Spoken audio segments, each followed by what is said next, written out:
La imponente montaña Glastonbury siempre ha sido el lugar perfecto para hacer senderismo, pero los lugareños saben que detrás de sus paisajes hermosos y sus caminos remotos se ocultan leyendas. Leyendas que hacen que cualquiera se lo piense dos veces antes de aventurarse en sus bosques.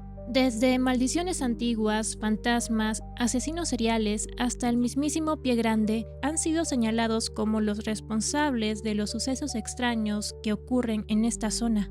Pero, ¿qué hay detrás de cada una de las desapariciones y muertes extrañas que le dieron el misticismo a esta montaña? ¿Qué sucede entre los árboles cuando cae la noche y el frío se apodera del famoso y misterioso Triángulo de Bennington?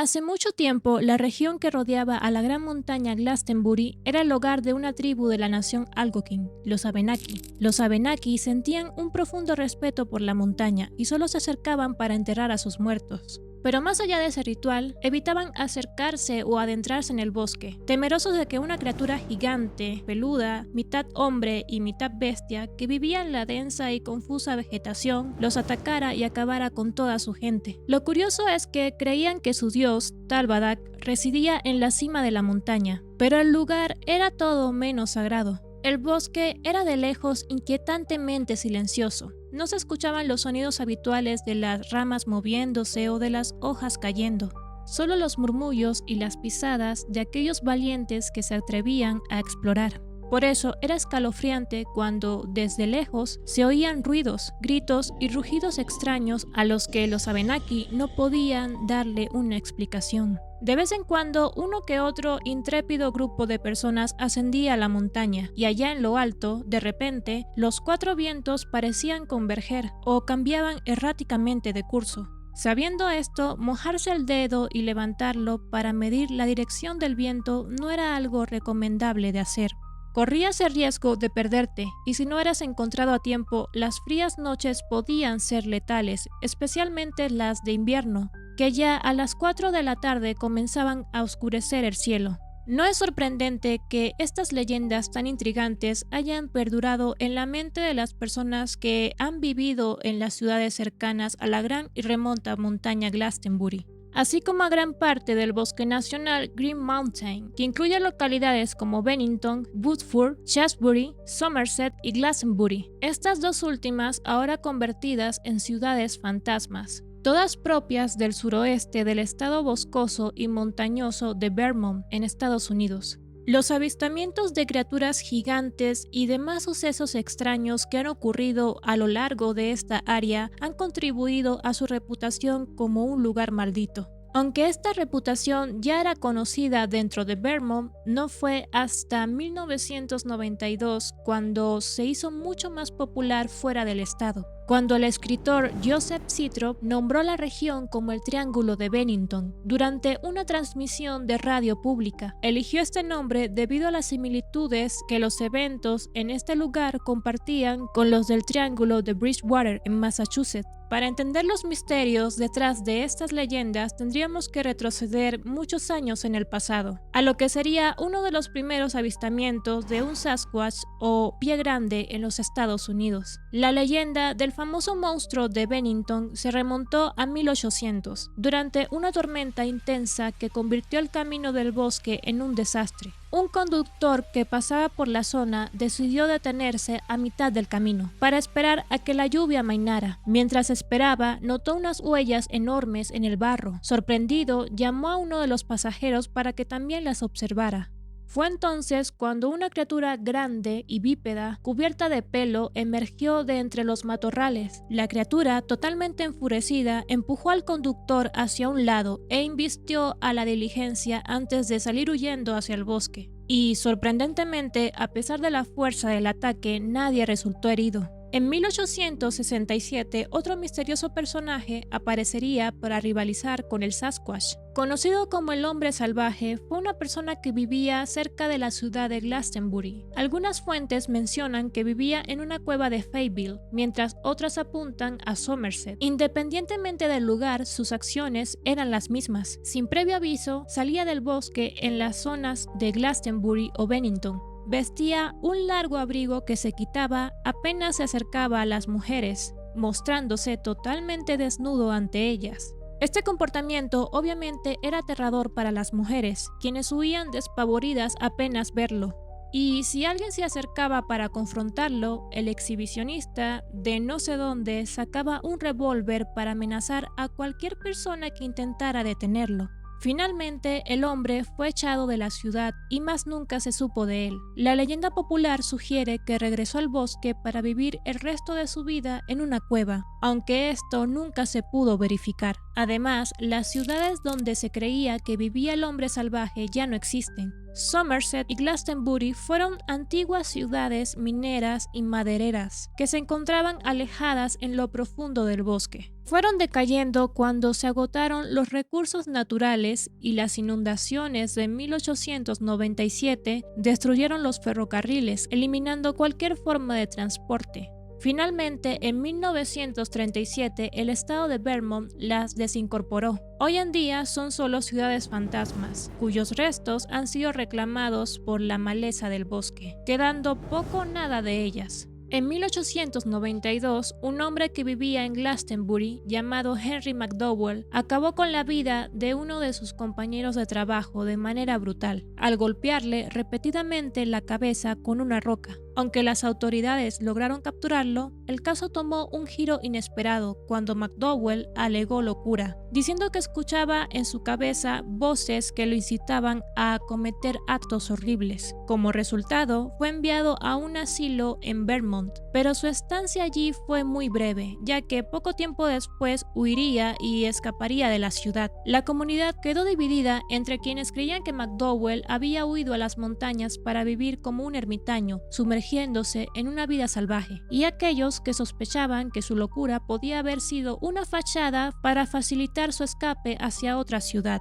5 años después, el 1 de octubre de 1897, John Harbour, un cazador experimentado, se aventuró en las profundidades del bosque, junto a su hermano y 2 amigos. En algún momento de la cacería, los hombres se separaron. No pasó mucho tiempo cuando el hermano de John y los otros 2 cazadores fueron testigos de un grito desgarrador que surgió entre los árboles. La aparente voz de John gritaba algo como "me han disparado" o "le he disparado". Buscaron a John por todas partes, pero no lograban encontrarlo. Fueron a buscar ayuda y más tarde, ese mismo día, encontraron el cuerpo de Harbour y, tal como lo habían escuchado, le habían disparado. Y parecía que su cuerpo fue arrastrado hasta ser dejado debajo de un árbol, donde se desangró con su rifle cargado a su lado. La muerte de John conmocionó a toda la comunidad, dejando una pregunta sin respuesta mientras la policía luchaba por identificar y capturar al culpable. Estos 2 crímenes trágicos marcarían el preludio de una serie de eventos misteriosos que comenzarían en 1942. Desde entonces, el área llamada el Triángulo de Bennington ha sido testigo de innumerables desapariciones y muertes en circunstancias extrañas, que, a pesar de los incansables esfuerzos para resolverlos, hasta el día de hoy aún siguen envueltos en un misterio. Comenzaremos con un caso del que no hay casi nada de información y ha sido opacado por los que ocurrirían tiempo después, pero que muchas personas consideran como la primera víctima del Triángulo de Bennington. El 11 de octubre de 1942, un niño de 13 años llamado Melvin Hills desapareció sin dejar rastro mientras recorría el camino de Long Trail. El periódico The Bennington Banner informó sobre la desaparición del menor, pero las pocas pistas que habían no ayudaron en su búsqueda. Melvin Hills nunca fue encontrado. Un año después de la desaparición de Melvin, el 23 de noviembre de 1943, un hombre de 37 años llamado Carl Herrick estaba cazando junto a su primo en los bosques de Townshend.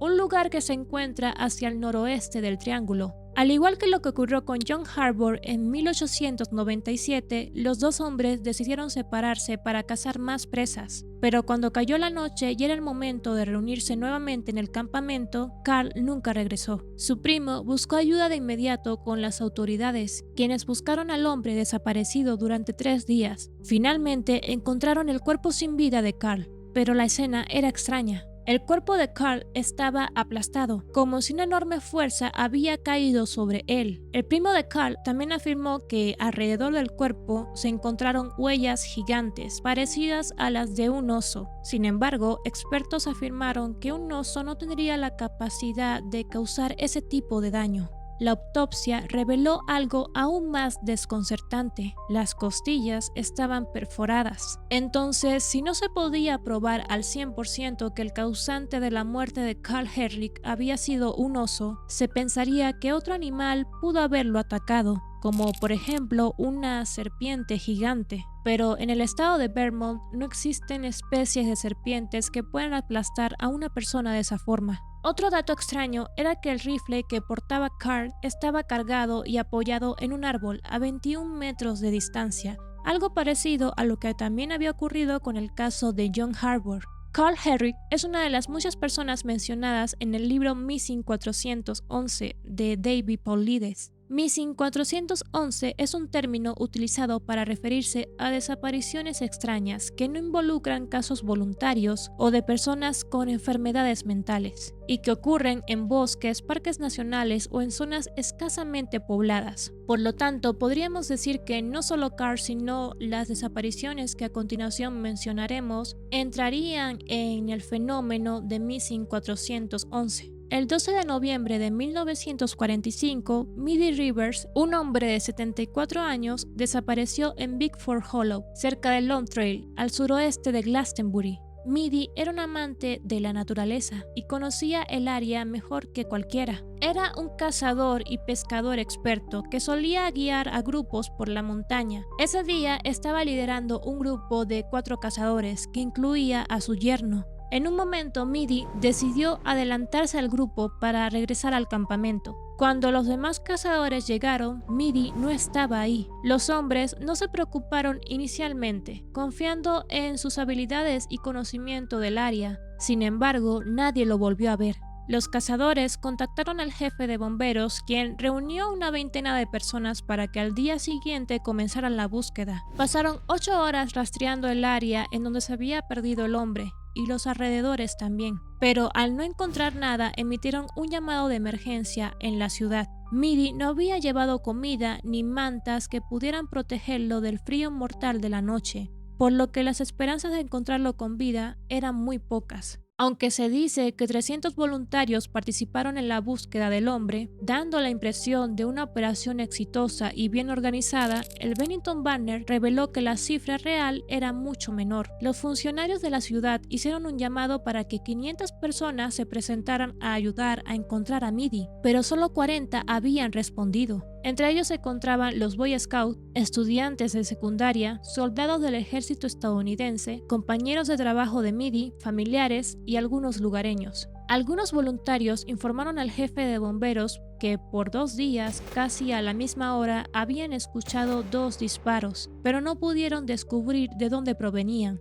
Después de una exhaustiva búsqueda de 8 días en el área, solamente se pudo encontrar un cartucho de bala cerca de un arroyo, del mismo tipo que Midi usaba. Así que se teorizó que los disparos que habían escuchado los voluntarios sí provenían de Midi, que tal vez se había lesionado en el bosque y en un intento para ser encontrado había disparado, para que los voluntarios pudieran escucharlo, y efectivamente lo hicieron, pero lamentablemente nunca pudo ser encontrado. El 1 de noviembre de 1946 se produjo la desaparición más famosa del Triángulo de Bennington. Paula Weldon era una joven de 18 años que estudiaba en el Bennington College y que trabajaba a tiempo parcial en el comedor del campus. Ese domingo, tras terminar un doble turno en su trabajo, Paula fue a su dormitorio para cambiarse de ropa. Le dijo a su compañera de habitación que iba a dar un largo paseo, y aunque no mencionó exactamente el sitio a donde iba a ir, días antes ella había expresado su interés en explorar el Long Trail. un sendero que atraviesa la montaña de Glastonbury y que es muy popular entre los senderistas. Paula salió del campus vistiendo unos jeans y un abrigo largo de color rojo con capucha de piel. También llevaba un reloj de pulsera de color dorado con una cinta negra y unos zapatos deportivos blancos de la marca Topsiders. Su vestimenta era llamativa ya que era de color rojo y también era cómoda, pero no era la ideal para una caminata tan larga hacia Long Trail en la que hacía un clima invernal. Paula había dejado todas sus pertenencias personales en su dormitorio, incluso un cheque sin cobrar de sus padres, lo que indica que no tenía intención de estar fuera por mucho tiempo. Parecía que solo planeaba una caminata corta, pero esto resulta desconcertante considerando la hora en la que salió del campus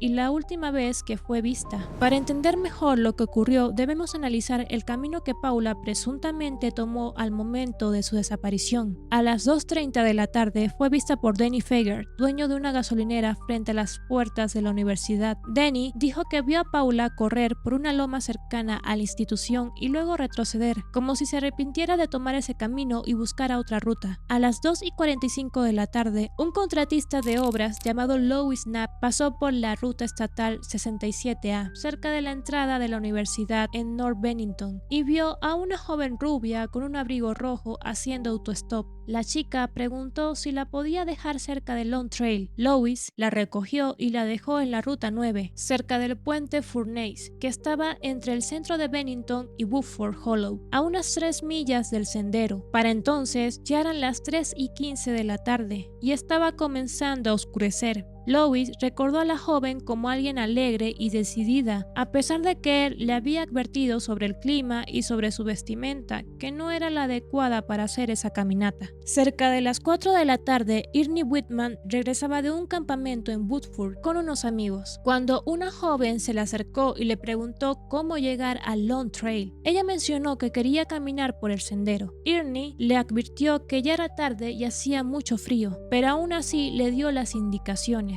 Tanto Ernie como Louis coincidían en que la joven no llevaba la ropa adecuada para hacer senderismo. Una pareja de ancianos informó haber visto a una joven con las mismas características de Paula caminar delante de ellos por un campamento llamado Hunter Rest. Sin embargo, en lugar de seguir adelante por el camino, la joven dobló hacia una esquina y desde entonces la pareja no la volvió a ver. Cuando Paula no apareció por el campus al día siguiente, su compañera de habitación alertó a las autoridades del Bennington College, quienes de inmediato llamaron a sus padres. Ellos se dirigieron de inmediato hacia la ciudad de Bennington para ayudar en la búsqueda, que comenzó tardíamente días después. El padre de Paula, Archibald Weldon, era un reconocido ingeniero industrial de Connecticut. Debido a la ineficacia de las autoridades locales, Archibald invitó a oficiales de Nueva York y Connecticut para ayudar en la búsqueda de su hija. Como resultado del caso de Paula, 7 meses después de su desaparición se creó la Policía Estatal de Vermont,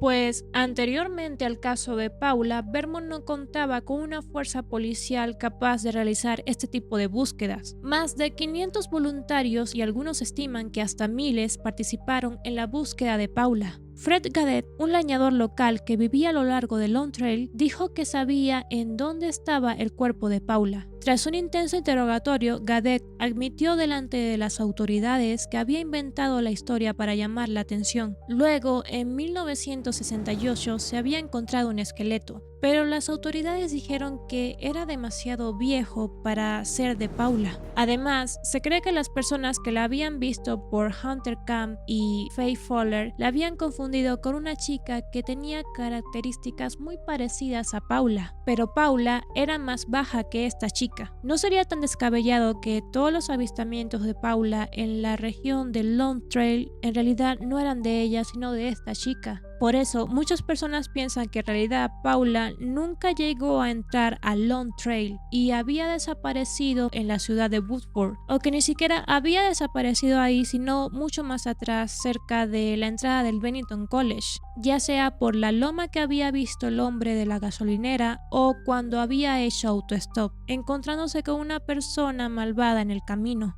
El 1 de diciembre de 1949, Jane Tedford sería el protagonista de uno de los misterios más desconcertantes de la región de Bennington. James era un veterano de la Segunda Guerra Mundial que desapareció mientras regresaba a su hogar en Soldiers Home de Bennington, después de visitar a su familia en St. Albans. Viajaba en un autobús con otros 14 pasajeros. Sin embargo, cuando el autobús llegó a Bennington, Tedford ya no estaba a bordo, aunque su equipaje y demás pertenencias personales, incluyendo un horario desplegado de la ruta en la que viajaba, permanecían en su asiento. La policía interrogó a los pasajeros, quienes efectivamente confirmaron que Tedford estaba en el autobús cuando este partió de St. Albans, pero nadie sabía en qué punto había desaparecido el hombre. Cabe destacar que estos interrogatorios surgieron muchos días después de la desaparición de James. Incluso el conductor del autobús tenía recuerdos vagos de James por los días que habían pasado.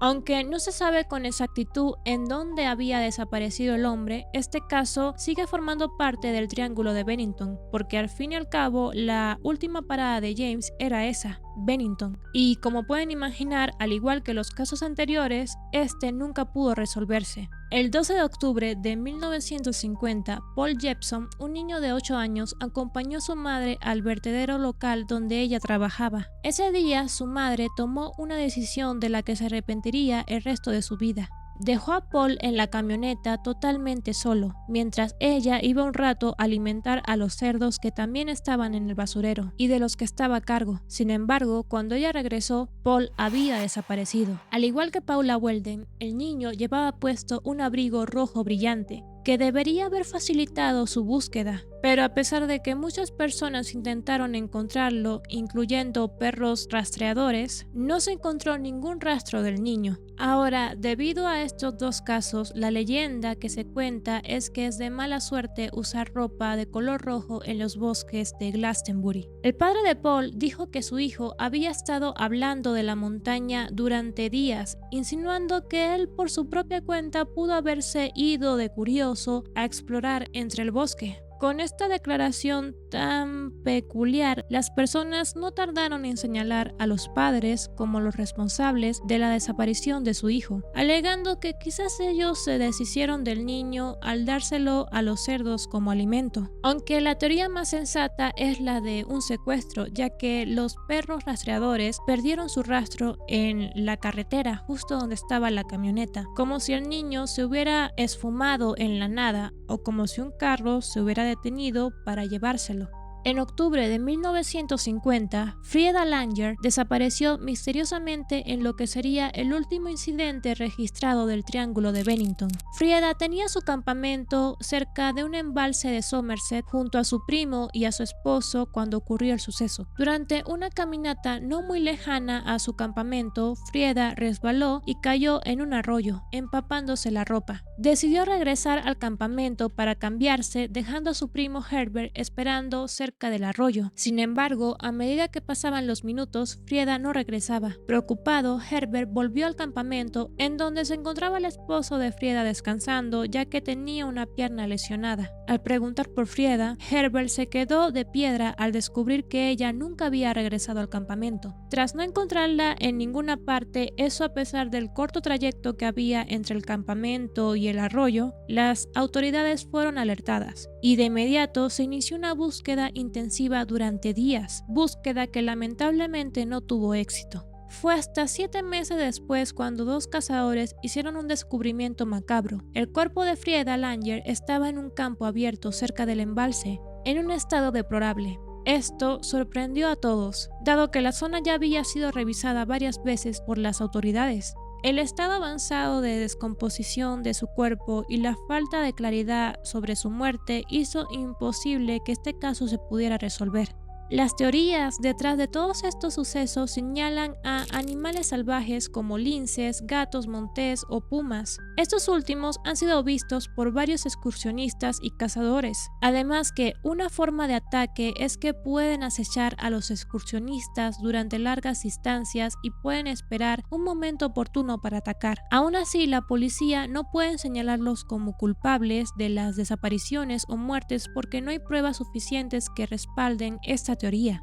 Otro dato es que si analizamos los casos podríamos encontrar varias coincidencias que darían la sensación de que un asesino serial estuviera detrás de todo esto. Las personas habían desaparecido a eso de la tarde o tarde-noche. La mayoría de las desapariciones fueron en los últimos 3 meses del año. Además, no se han escuchado más historias de desapariciones después de lo de Frieda, pero las autoridades creen que no hay ningún asesino en esto. Las muertes accidentales también se tomaron en cuenta, debido a las bajas temperaturas del otoño y del invierno. Se cree que las personas habrían muerto por hipotermia. Las temperaturas frías pueden hacer que las personas excaven pequeños agujeros para refugiarse del viento, haciendo casi imposible encontrarlos. Con respecto al caso de Paula Welden, se había tomado como sospechoso a su padre por 2 razones. La primera era que Paula, debido a una pelea que había tenido con su padre, no quiso pasar el Día de Acción de Gracias con su familia en Stamford, Connecticut. La segunda razón era debido a una acción muy extraña que había hecho el señor Welden. Archibald Welden desapareció durante 36 horas sin avisarle a nadie. Cuando volvió a Bennington, Archibald dijo que fue a buscar a una clarividente que le ayudara a encontrar a su hija. Sin embargo, toda información que esta mujer le dio fue en vano. Esto, más el hecho de que se dijo que Paula estaba deprimida o que había estado llorando mientras leía una misteriosa carta, dio pie a la teoría de que Paula había decidido huir con un novio a Canadá. Pero tanto amigos como familiares negaron que ella haya tenido un pretendiente. También se barajó la idea de que Paula había decidido irse de este mundo bajo su propia voluntad, pero esto no encajaba con el hecho de que ella había invitado a sus amigos y compañeros de clase a que la acompañaran a hacer la caminata, a lo que ellos se negaron porque ese día, como era Acción de Gracias, estaban muy ocupados. Los sumideros son otra teoría que tiene bastante peso en estas desapariciones. Parece que la montaña Glastonbury tiene muchos sumideros casi imperceptibles, como pozos abandonados y grietas profundas, que son trampas mortales tanto para excursionistas expertos como inexpertos. Y por último, la teoría fantasiosa de la piedra devorahombres, que dice que hay una gran piedra en la montaña que se abre y devora a cualquiera que la pise. Esta leyenda podría estar relacionada con los sumideros ocultos que están en el bosque. Se cree que hoy en día hay aproximadamente 40 desapariciones relacionadas al Triángulo de Bennington. Sin embargo, no hay registros que puedan certificar esto. Solo las que hemos mencionado anteriormente hay registros y son conocidas. Pero a pesar de que sean pocas, siguen dando de qué hablar porque no se han encontrado respuestas para poder darles un cierre adecuado. Y bien, ese ha sido el caso del día de hoy. Por si alguno de ustedes quisiera saber más sobre estos casos, por aquí les estaré dejando libros relacionados al Triángulo de Bennington o de Paula Welden. También se los estaré dejando en la descripción, junto a las fuentes, por supuesto. Aviso que todos estos libros están en inglés y desconozco si hay alguno en español, pero la información sigue estando ahí. No olviden que si tienen casos que quieran que sean narrados aquí en las huellas del Neko, pueden dejarlo acá abajo en los comentarios respetuosamente, junto a sus opiniones, experiencias haciendo senderismo, cosas sin sentido, lo que sea. Bye bye.